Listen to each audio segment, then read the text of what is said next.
যারা বিনিয়োগ করেছে তারা শুধু শহীদ ওসমান হাদিকে গুলি করে নাই, তারা বাংলাদেশের মাথায় গুলি করেছে, বাংলাদেশের পতাকায় গুলি করেছে, তারা বাংলাদেশের সার্বভৌমত্বের উপরে গুলি করেছে।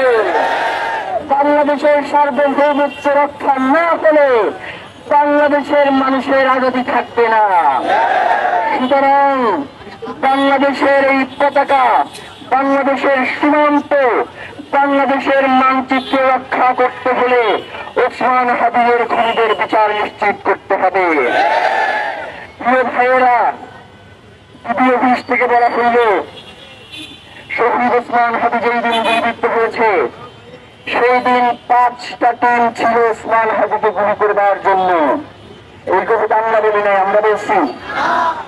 তাইলে শুধু চার্জশিটে কেন যারা গুলি করেছে তাদের নাম আছে, বাকি 5টা গ্রুপ কেন কই আমরা জানতে চাই।